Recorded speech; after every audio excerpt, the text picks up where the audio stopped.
She birthed a nation that is now killing her.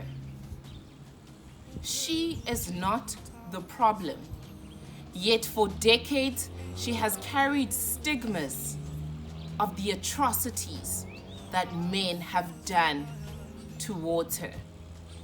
To the men of South Africa, we say end the silence, end the violence.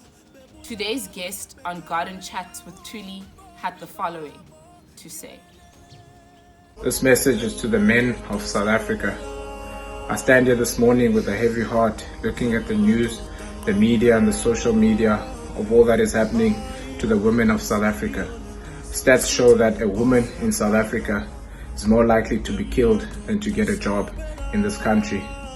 Men, it's time for us to stand up, to speak up, to raise our voices against these horrific crimes. If you raise your hand against a woman or towards a woman, that doesn't make you a man. Let's be real men to the society. Let's be husbands to our wives. Let's be brothers to our sisters. It's our mothers that are being killed there each and every day. So it's about time that we stand up as men. It's about time we speak up against these violent crimes.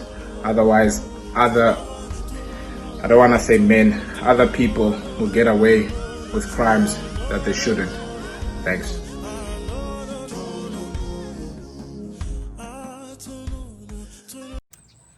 Hello, I hope everyone is doing well. I am super excited and I'm going to give the same energy to today's leadership who graces us on Garden Chats with Thuli. uShakes Sonwabile, Siviwe Soyizwaphi, who captains the Blitzboks national team here in South Africa. He's a rugby union player with a position usually as a fullback or wing. And today we chat to him on his journey of resilience and triumph, from him only playing at a later stage towards his first team endeavors in high school, and his resilience as to how he ended up being picked to play for the border team, and all of that and what has carried him as defining moments in hhis career. Welcome to Garden Chats with Thuli Shakes. I know we are going to have fun today. uShakes gumkhaya ke bantwini. Shakes, can you tell us about where you're from and the type of child you were growing up? I was actually born in a small hospital in uMthatha, St. Mary's Hospital, but I grew up in a small farm town called Maclear. Normal childhood with nothing much to do in a town with one main street. But yeah, that's my childhood, and that's how I was growing up. Yo, one main street. It's no wonder people sometimes think the Eastern Cape is so small and dry, because kukwindawo ezifana neMaclear. I'm from the PE game, guys, so this assumption of people always assuming that we all come from a place with one main street is not on. But Shakes, my next question to you then is, you went to Dale College, which is obviously a boys' school priding itself in sportsmanship. But it was only towards the end of your high school career that you began to play at first team level. At this stage in your life, were you already thinking that you could play rugby professionally? I actually played first team for 2 years, grade 11 and grade 12. And it was grade 11 when I knew I wanted to pursue rugby as a career and play professionally. I got a call up to play for the Border Academy side after one of the guys got injured. So I think I always knew I wanted to play. Grade 9 and grade 10 would have loved to do it professionally, but I think when I made my the provincial team on a late call up and got exposed, so I think I made the decision that I really want to take this forward. So 2010 for me was when I was like, I really want to pursue rugby and pursue it as a career. For lack of a better word, Shakes, what advice would you give late bloomers in rugby who are yearning to be professionally, playing at the level in which you're playing at, but perhaps have not played provincially, from under 16 or under 18 Craven Week, or even during this time where we're finding no sport is continuing. So what advice would you give to them? I never really made any provincial sides, but I got the call up to join the provincial side in 2010. I mentioned this because for me, that was a situation that almost taught me so much, and hence I'm sharing it with young people out there that it doesn't matter what accolades you get or receive, just keep working hard where you're at. My best tip that I can give you is you never know who's watching. So whether you are in the provincial side or not, just keep working hard where you're at, and just do it for yourself. Just keep working hard. You never know who's watching. Indeed, your strides are valid. Continue to give your passion everything, because you never know who's watching. When I actually met you, it was at the NMU first year Res pageant, and you were competing as a model. So where were you at this point in your career, and what was happening with Shakes? In NMU, at that time I was studying sports management, and I was actually juggling my education and my career. So I was doing both. I was studying and playing. Used to be quite an interesting one. We would have our gym sessions at like 5 in the morning, so that we can be ready for a lecture at like 8. Have our classes and be on the field in the afternoon. And then on some days we would actually head back and have to do like one more lecture for the day. So bit of juggling that had to take place. But yeah, at that time I was actually studying and playing at the same time. Sheesh, studying and playing at the same time. Yo. I can imagine the dedication that took, and you were entering first year pageants. And Shakes, the breakthrough then came obviously when you started playing for the Southern Kings. How did this shape you as a player? So with my breakthrough, I had 2 great seasons with the Kings Academy under 21 team, and I played with really great players, talented players. The team had so much drive, and we really gelled well as players. I got the call up from those 2 seasons and being part of that team to represent the senior side. So I played with much older guys. I played with guys that have been around the block, who had the experience. Some guys even played for the Springboks, and I picked up so much knowledge from those guys, and just being around them, learning a lot from them. And I also got the opportunity to play Super Rugby at a young age. So I think those opportunities and those environments that I was exposed to shaped me tremendously as a player that I am today. So all those factors, playing with guys who are experienced, and being with guys who are older and have been around the block, and having to play at such a young age on the Super Rugby level, it really shaped me as the player that I am today. And I guess being as young as you were, playing with some of the older players, not only shaped you as a player, but the leader that you are. So Shakes, what triggered the move from 15 format to 7s format? The switch from 15s to 7s, I always wanted to play 7s in high school, and myself and my agent, we pushed my agent, my now agent, who was my border academy coach, and my high school coach as well. Long story, but we at the time we knew that I would eventually want to play sevens. It's something I wanted to do, and I think when I was at the Kings Academy, when I started playing there with the Kings, and I was still 20, 21 years old, we kept pushing the sevens, the national sevens team, for myself to get an opportunity. So I came through. I joined some of the once-off tournaments that the academy side had.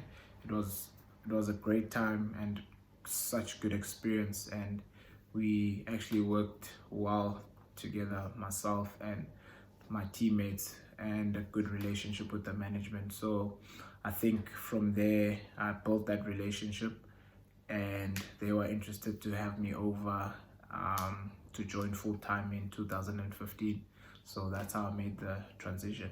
When the stars align, they align. From you always wanting to play sevens in high school to your agent who was your coach now being your agent. Shoo, when things are meant to be for you, indeed they will be. And Shakes, you captain the World Sevens Series for the Blitzboks in Dubai. So what does leadership mean to you? Leadership, yeah, it actually means a lot to me, which was something that which it was never always the case. But yeah, I've never always seen myself as a leader, but it means a lot to me now, and I've learned to understand why leadership is important. I think for me, leadership is all about blazing a trail and just taking initiative. Leaders are just those people that do the things that other people aren't willing to do. So it's been a great journey for me, and I've grown so much from being a leader of especially the sevens team. I've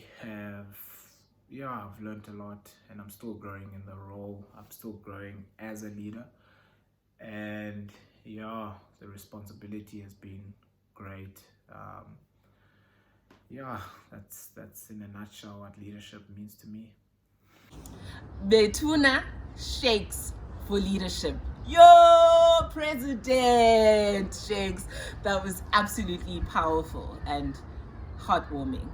With that said, it is inevitable in rugby, being a contact sport, that you will get injuries. So how do you challenge yourself mentally and physically to bring yourself back to full capacity? And would you say after your last injury that you're at full capacity now?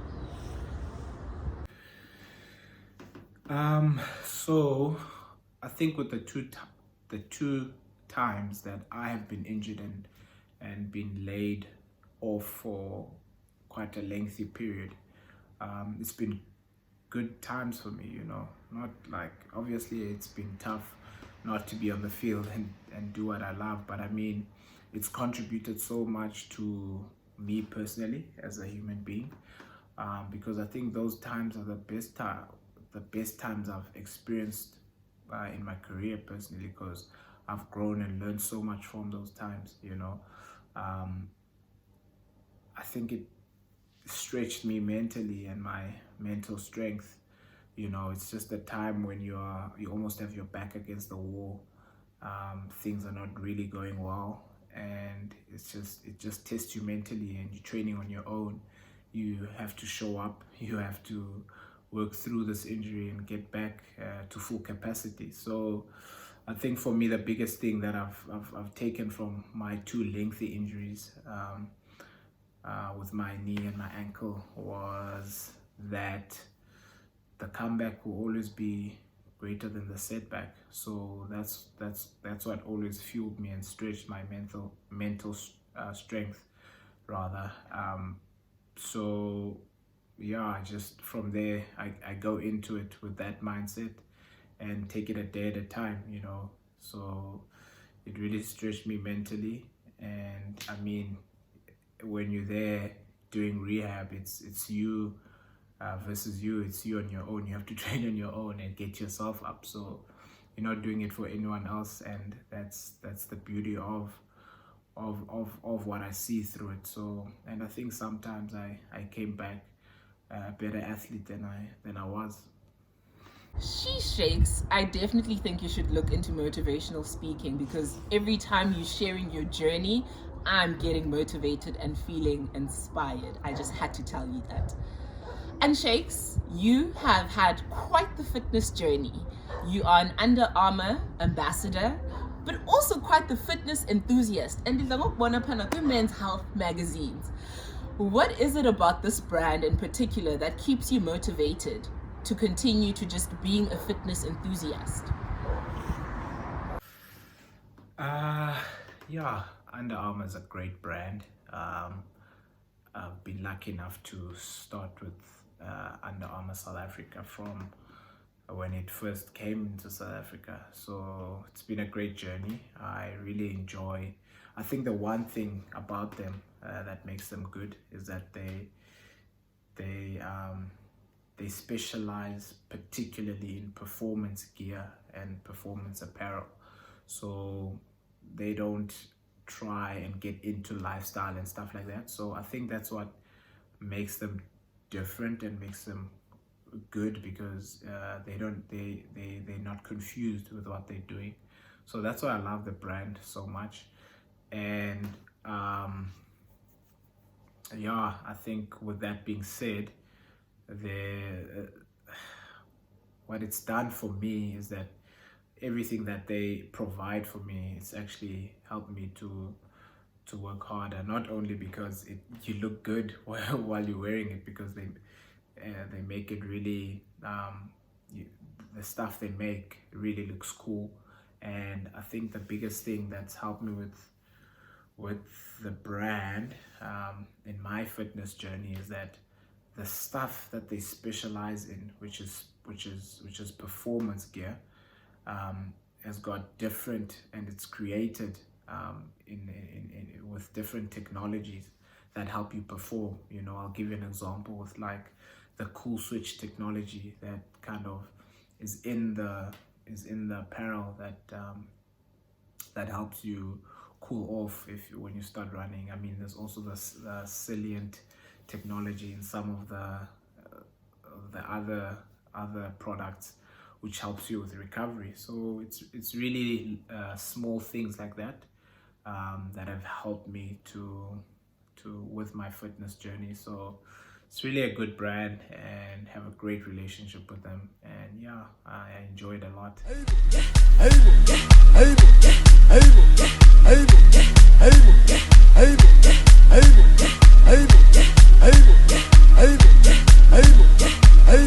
I must share, you are part of the reason I am still working out during these lockdown regulations. Your home workouts are the plug.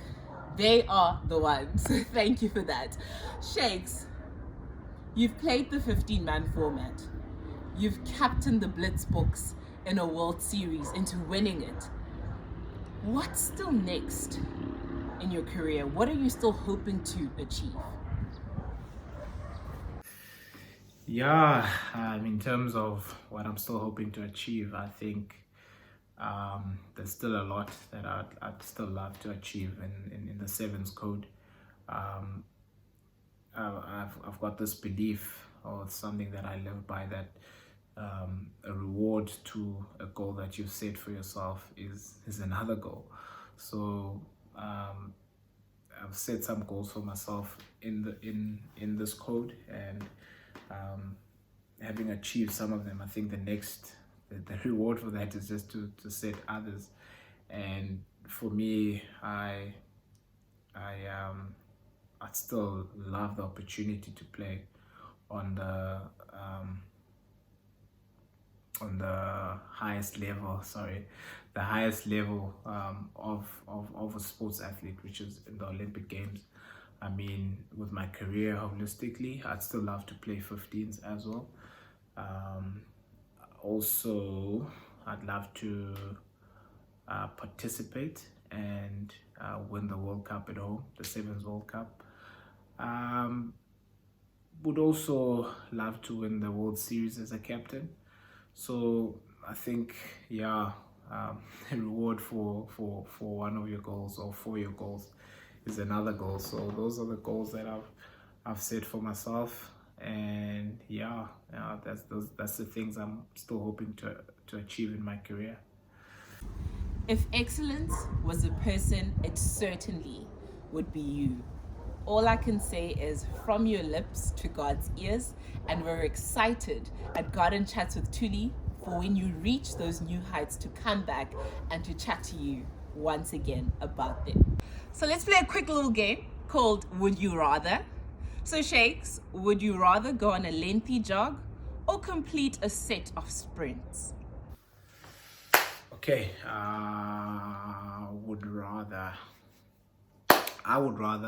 do sprints than a lengthy jog. I just think that jogging gets long and kind of boring, but sprints test you a bit, and just quick, fast. And would you rather play the sevens format or the 15-man format? Rather play sevens or 15s. Why must I choose? Why can't I do both? But I think I'll go sevens. Would you rather star as the protagonist or the antagonist in a movie? I think if I would star in a movie, I'd want to be the hero. I'd want to be the steering. So I'll go protagonist. So basically, Shakes enjoys his sprints. He loves to play the hero, and why should he choose when he can do both?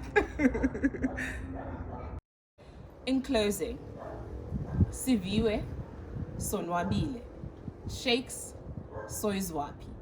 What impact do you want that name to hold in society?